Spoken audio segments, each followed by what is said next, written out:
Dans cette vidéo, on va voir ce qui se passe dans la fonction fight. Et pour cela, il faut revoir la vidéo précédente concernant la somme de deux nombres. Dans chaque itération, notre modèle parcourt les 10 données. Nous, on va voir ce qui se passe pour une seule donnée. Et ça va être la même chose pour les autres données et la même chose pour les autres itérations. Voilà notre fonction itération qui va être appliquée à chaque entrée. On va l'expliquer ligne par ligne. D'abord, on va voir comment calculer le produit scalaire de deux vecteurs. On a deux vecteurs W et X de longueur 3. La fonction dot, elle calcule le produit scalaire de deux vecteurs. On exécute notre script. Voilà nos deux vecteurs W, X. Leur produit, il appartient à R, c'est un nombre qui appartient à R, ce n'est pas un vecteur. Alors, comment on a trouvé le 30? 2 fois 3, ça fait 6, plus 4 fois 5, 20, ça fait 26, plus 1 fois 4, ça fait 4, 26 plus 4, ça fait 30. Avant d'expliquer la fonction itération, on va voir quand elle intervient et où elle intervient. Alors, voilà notre réseau de neurones. On a une entrée, deux couches cachées, une couche de la sortie. Par exemple, cette neurone, elle reçoit x1, x2, c'est-à-dire il reçoit x, et la multiplie par w. On a un produit scalaire. Faites attention, on a dit que x et w ont la même longueur. Ici, c'est 2. Puis, on applique donc wx plus b. C'est un nombre qui appartient à R. Puis, on applique la fonction f, la fonction d'activation, pour avoir le P, c'est-à-dire la sortie de cette neurone. Même chose pour les autres neurones. Les P ici, ils ne sont pas égaux. Maintenant, la deuxième couche qui est cachée, elle reçoit les données de la couche précédente. Donc, combien on aura de x? On aura 4x. Faites attention ici, on aura 4x. Donc, le W ici, elle est de longueur 4. Donc, pour cette neurone, on fait la même chose. La fonction itération, elle fait la même chose pour cette neurone. Sauf que le W ici, elle est de longueur 4. Le X ici, elle est de longueur 4. Les P ici, ils ne sont pas les mêmes. Même chose pour cette neurone. Alors, on va expliquer la fonction itération pour deux entrées, un neurone. La fonction itération, elle a comme entrée x, y, w, b, alpha. Comme sortie e, p, e, ms, e, wn, bn. D'abord, on va calculer z égale wx plus b. Donc, 2 fois 0,5 plus 6 fois 1 plus 0,5, ça fait 7,5.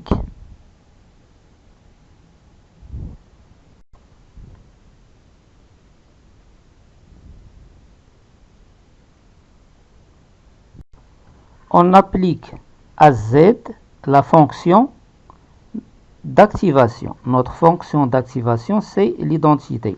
Donc, f de z égale à z. Z est égal à 7,5.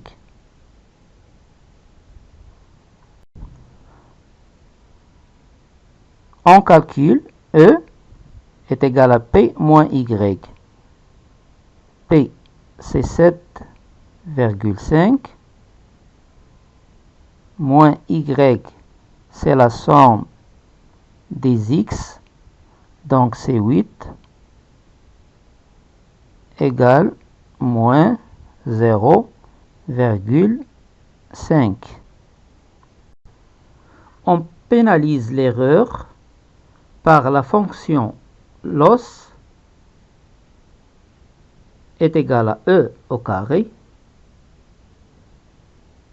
C'est moins 0,5 le taux au carré, ça fait 0,25. L'erreur est minimisée. Pour faciliter la notation, on va donner à la fonction EMSE G. Donc on aura G de E égale E carré. E, faites attention, E, c'est une fonction qui dépend de W et de B. Alors, on va calculer la dérivée de G par rapport à W.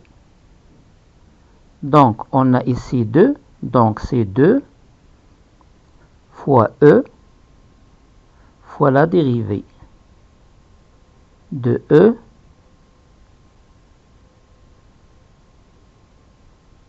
par rapport à W. De la même façon, la dérivée de G par rapport à B, c'est 2E fois la dérivée de E par rapport à B. On a E est égal à P moins Y. P, c'est Z. Z, c'est WX plus B. Pour la fonction E, les variables sont W et B, c'est-à-dire que X et Y sont considérées comme constantes. Alors, la dérivée de E par rapport à W, on dérive par rapport à W, c'est-à-dire toutes les variables ici sont constantes. Alors, qu'est-ce qu'il nous reste ici? C'est X, 0, 0. On dérive par rapport à B. 0, 0. Ici, c'est 1. D de W, c'est la dérivée de G par rapport à W.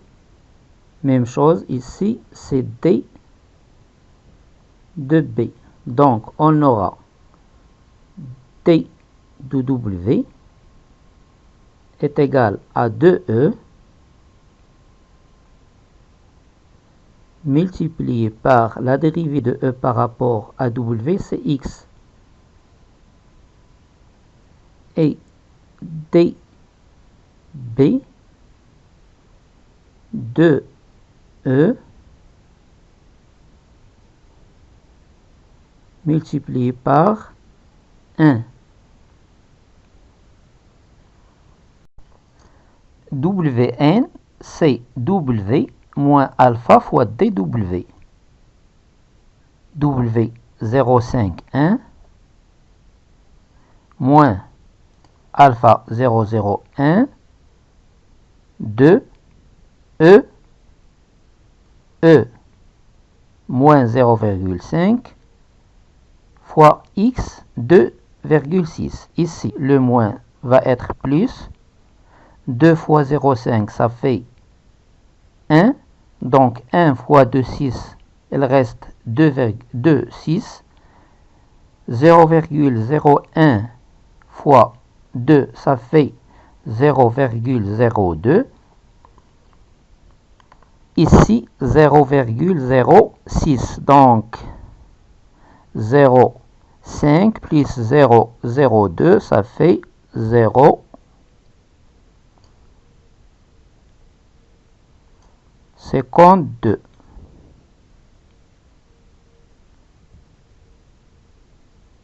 Puis 6, puis 1,06. De la même façon, Bn est égal à B moins alpha dB. On remplace chaque terme par sa valeur. On trouve Bn est égal à 0,51. Ce qui nous intéresse comme sortie de la fonction E,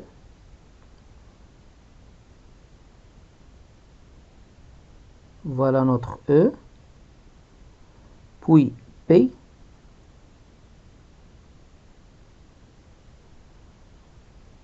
E, MSE,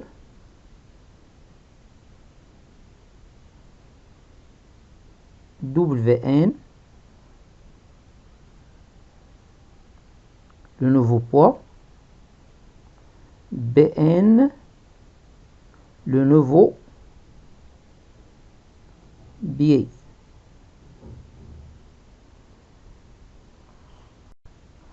Maintenant, on va exécuter notre fonction itération avec les données qu'on a utilisées. Alors, exécuter tout. On va comparer ce qu'on a trouvé. Voilà, ici, notre x de 6, y c'est 8, w 0,51, b 0,5, alpha, le taux d'apprentissage 0,05, 0,01 plutôt. Alors, on a appelé notre fonction itération et on a affiché ces sorties ici. Alors, l'erreur c'est moins 0,5. La prédiction 7,5. L'erreur MSE 0,25. Les nouveaux poids 0,25, 1, 0,6. B 0,51.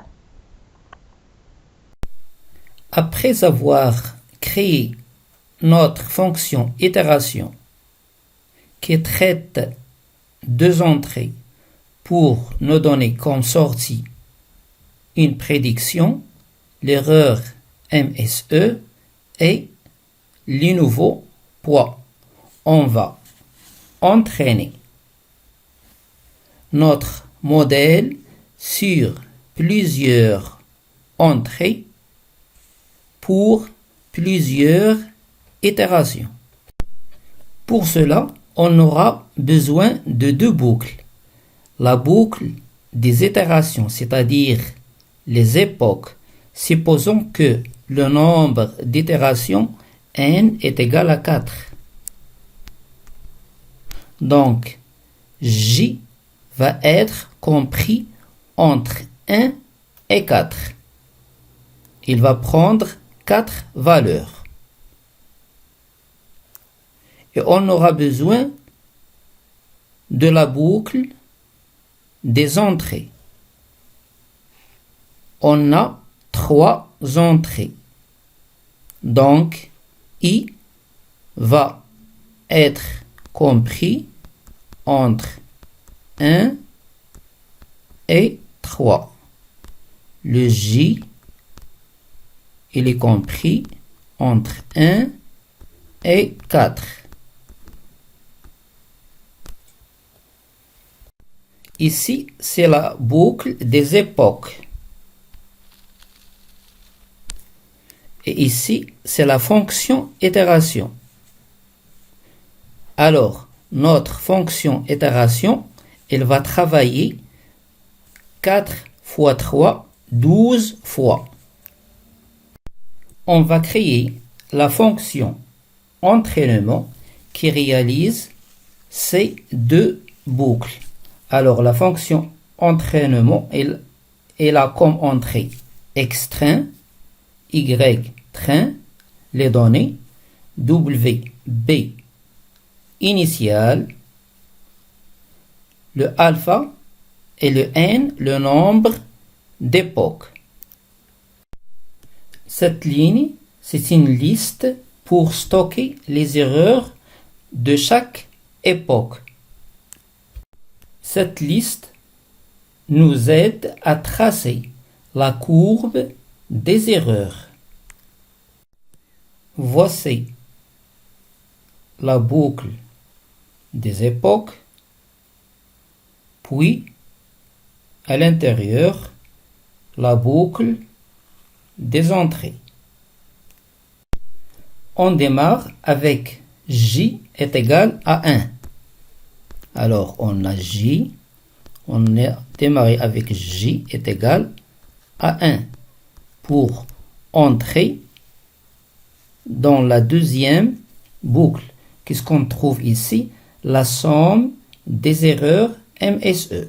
Cette somme, évidemment, on l'a initialisée à 0.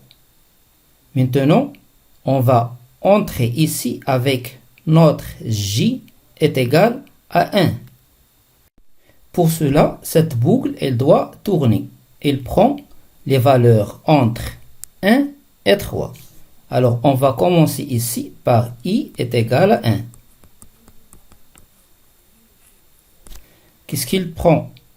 X, il prend la première valeur. La première entrée, 1, 9.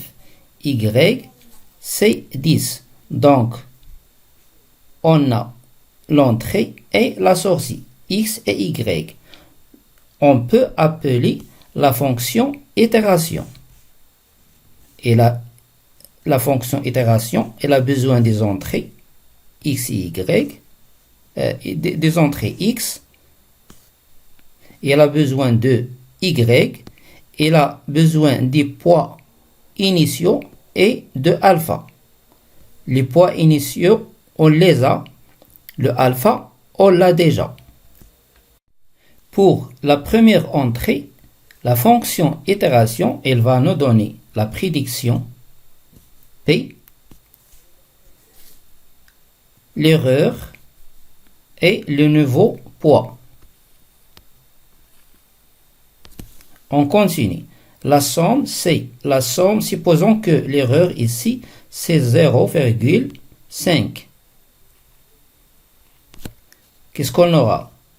La somme, c'est la somme plus l'erreur. Donc, ça va donner 0, notre 0, plus 0,5. Donc, c'est 0,5. Ceci, c'est l'affichage. Maintenant, on va revenir à notre boucle pour prendre la valeur I est égale à 2.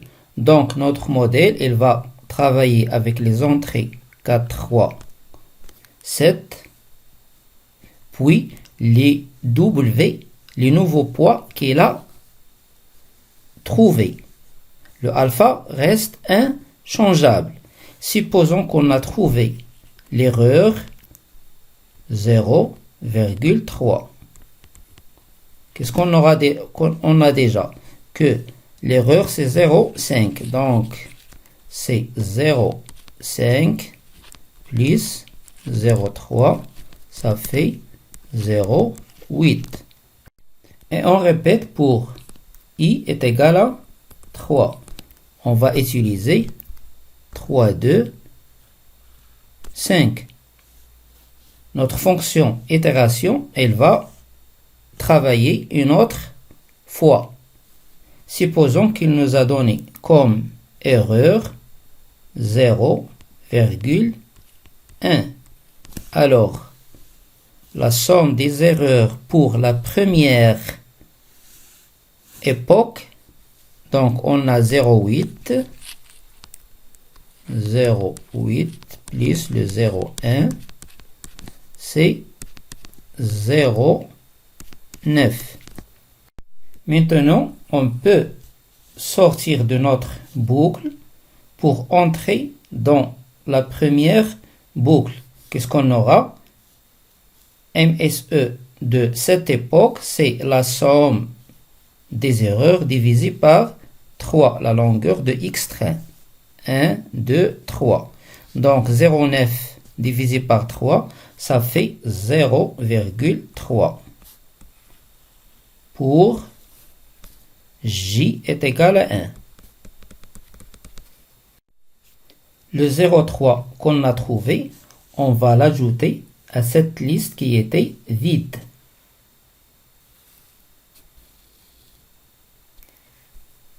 Qu'est-ce qu'on aura ici? Il ne va être plus vide. Il contient le 0,3 de l'époque 1. Et on répète le processus pour J est égal à 2 jusqu'à 4. Donc cette liste, elle va contenir 4 éléments. Le premier de l'époque 1, puis de l'époque 2, 3 et 4.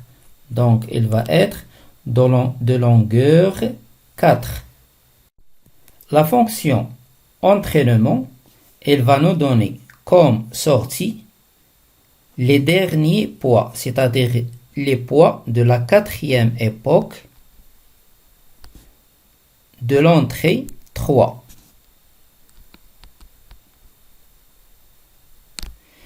Et elle va nous donner la liste des erreurs. Le but de notre script est créer un modèle d'intelligence artificielle simple en algorithme classique. On importe la bibliothèque NumPy pour traiter les données. Puis, on appelle la fonction itération qu'on a expliquée déjà. Puis, on appelle la fonction entraînement qu'on a déjà expliquée.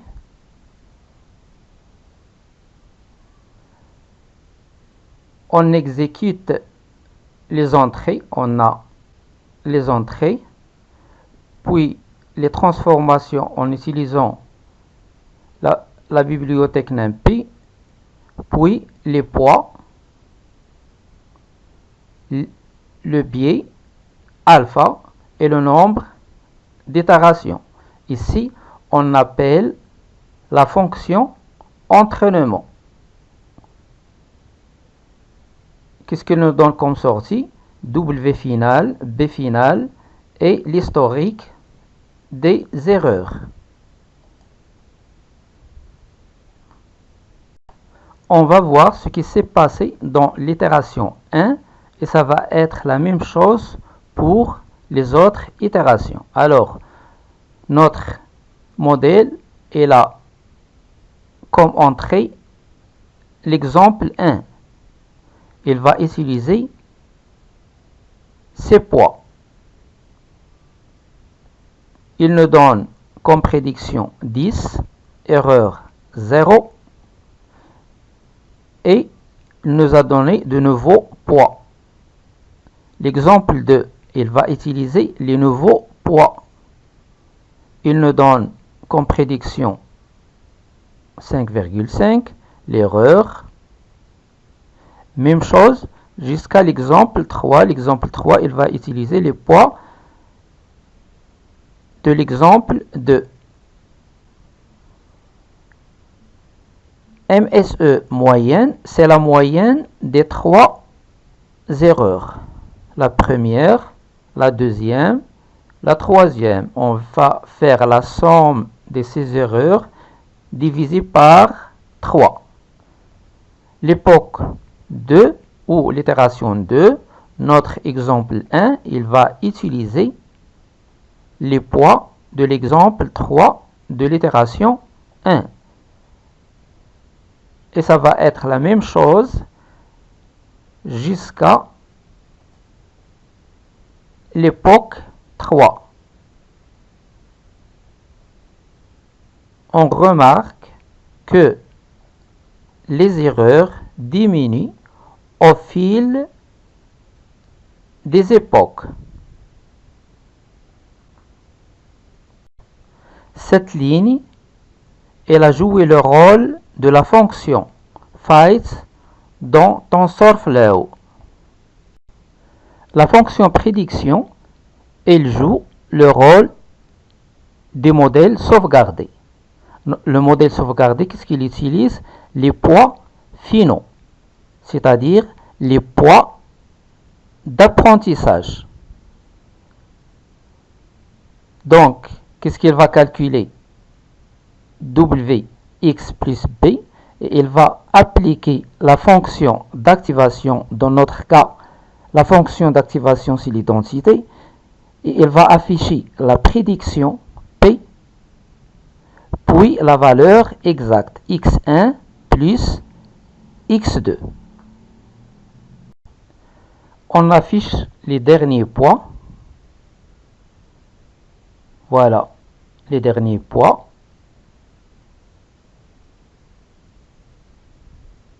Zéro, 56, 0, 56. On appelle notre fonction prédiction et on va exécuter notre fonction prédiction pour x est égal à 2, 6.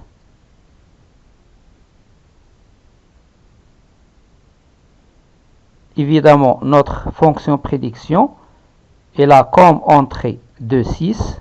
Les poids qu'il va utiliser, les poids finaux.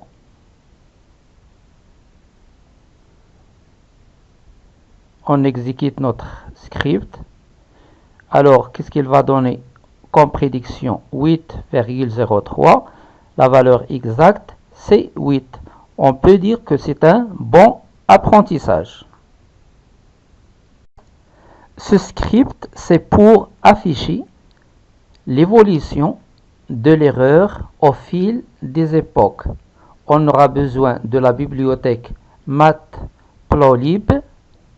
On exécute notre script, puis on explique. Voilà notre graphe. L'axe des X, il y a les époques, son nom, voilà son nom, X label, époque. Qu'est-ce qu'elle contient? Les entrées, ou bien les époques. 1, 2, 3, 4. Y, l'axe des Y, ce sont les images de X. Alors, l'image de 1, c'est 0,8. L'image de 1, 0,8. L'image de 2, 1. L'image de 4, 0, 1. Ici, ce sont les X, les époques. C'est un vecteur, voilà notre vecteur. Y, ce sont les erreurs. On a 4 erreurs, voilà les erreurs. Reste à expliquer cette ligne. Pour tracer notre graphe, on a besoin de 2 listes de même longueur, la liste de l'axe des X, puis de l'axe des Y. Ici, pour les images, on a un rang pour chaque image, donc 4 rangs. On peut changer la couleur du nom. On va exécuter notre script. bleu et rouge.